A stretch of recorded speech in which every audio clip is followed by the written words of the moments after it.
Hey guys, welcome back to the channel where we're checking out videos recommended by Stephanie from Australia. Stephanie actually left a couple recommendations.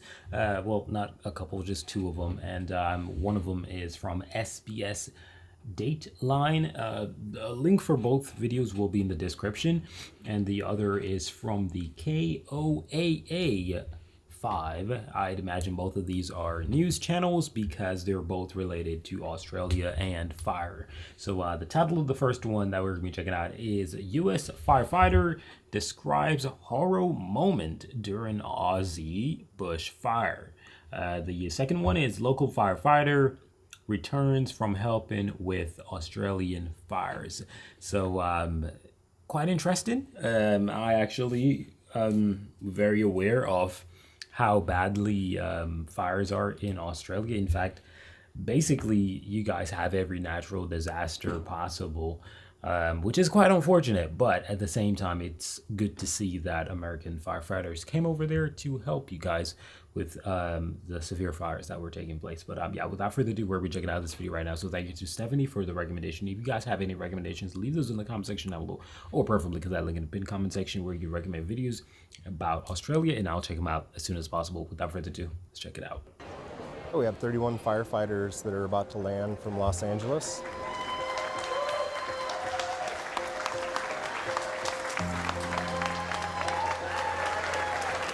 You know, when there's fire anywhere, firefighters generally want to go help. We've seen Australian folks in the States before, so yeah, just glad to be here. I was asked to come to Australia to work as a liaison officer. It's been a warm welcome across the board for all the Americans that have been here. I started fire in 1991. As far as the large-scale fires across the landscape, it's something that I haven't seen before.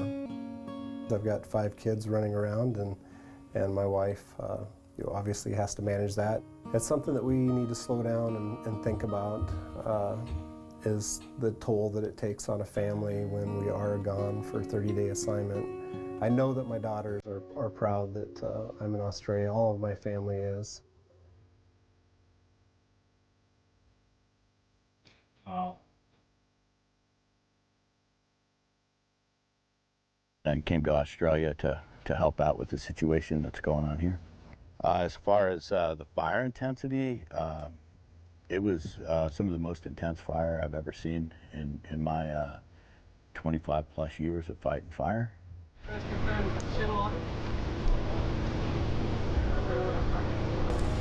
Wow. The sheer magnitude of what was happening on those days across the entire country, I think, was pretty unprecedented, and we were essentially kind of running out of stuff. Like, we just didn't have more stuff. We didn't have more fire trucks or anything, because it was, basically from Victoria all the way up to Queensland on those days was on fire, and so we were just kind of competing for resources, and everybody was having a bad day. There was one point when we ran out of water. We were just out of water, and sort of felt defeated, I think. And this is where I got my first taste of an actual Australian ember attack. And it felt like somebody was just throwing rocks that were on fire at you. There was a lot of neighbors helping neighbors, people helping folks. The volunteer RFS program is incredible with the amount of people who are volunteering to help.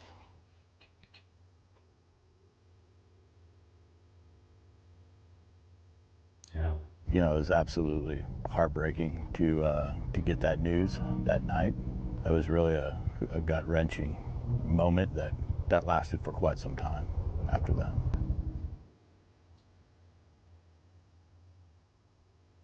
The group that came over when I came over, we're definitely feeling it. We're fatigued.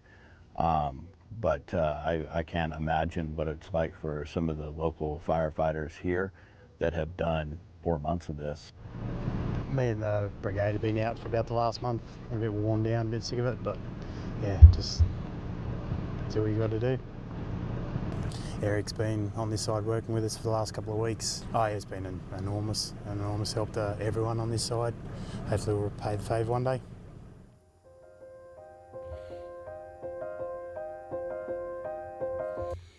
I'm happy to see that people actually want to help Australia.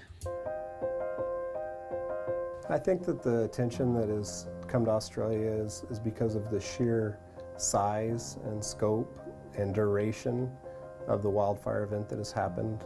People are just stepping forward and doing something. If more of that happened, we'd have a lot better world. Indeed. That's pretty sad though.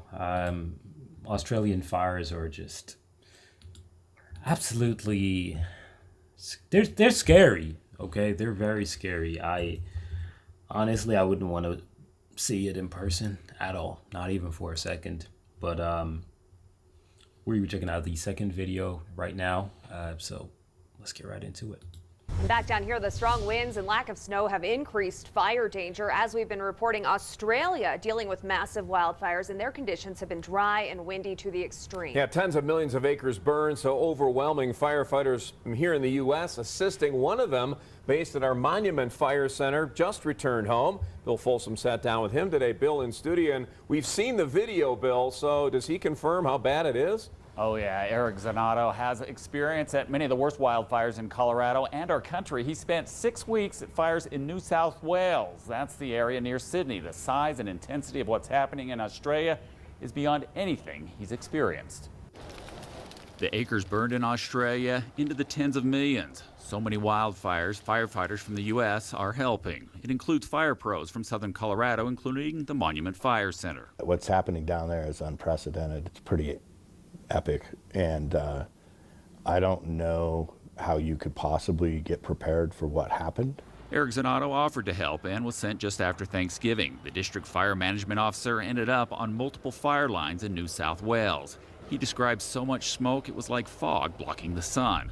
One fire he worked multiplied by 5 in size while he was there. And that fire, when we got there, was approximately 220,000 acres. And it was 1.3 million when we left. Eucalyptus, tea trees, and brush are different but burn similar to trees and vegetation in Colorado. Most of the time, they had to use indirect, out-of-the-fire path strategies rather than direct attack. The fires were so intense, burning so rapidly that oftentimes direct wasn't really an option. It means picking battles and making tough decisions. Pick your highest priority strategy and protect what you can and save what you can. One of those tough decisions was how to save a rare group of wallabies. He was a decision maker opting to start a burn to protect the animals. It burned what they eat, so an airlift of carrots and sweet potatoes followed. And they're all losing so much habitat, even if for the animals that are making it, there's a concern about food and how do we get them fed. He's back and says word of rain is good. It's also not the end. He's hearing from contacts working one of the largest fires. You got flooding on the north end and firefighting going on the south end. That's got to be tough, man. Flooding and fire, two different locations. You would want you would not necessarily want the flooding, but you'd want the rain that is causing the flooding in that location where the fire is at, because that clearly would be a solution that could easily reduce the effects of the fire. But damn, man. So Zanato was there 6 weeks, and after a 16-hour flight and some jet lag, he was willing to tell us about his experience because it's so important. A long way away is now part of his world. There are numerous other firefighters from here in Colorado still there in Australia. Damn, bro. Hey, I'm happy that my Americans went over there, show some love, some assistance, because the truth is, we could never really predict when something negative is going to happen. Obviously, California has stuff like this quite often. I don't think it's as bad as Australians get it, because based on what I've seen, I just don't think it is. But nonetheless, it's good, because when there's a time of need, the people who you typically help usually return that favor. So it's good to see, a lot of American firefighters going over there and actually helping Australians, because though we're like super duper far apart, we're allies at the end of the day. So pretty cool. But nonetheless, man, I just wish that stuff like this never had to happen, because a lot of lives are lost, whether it is financial life, physical, real life, or, you know, properties, animal life. You know, a lot of things changes when something like this happens. So it's quite unfortunate. But thank you guys for watching this video. Let me know what y'all think in the comment section. I'm out of here. Peace.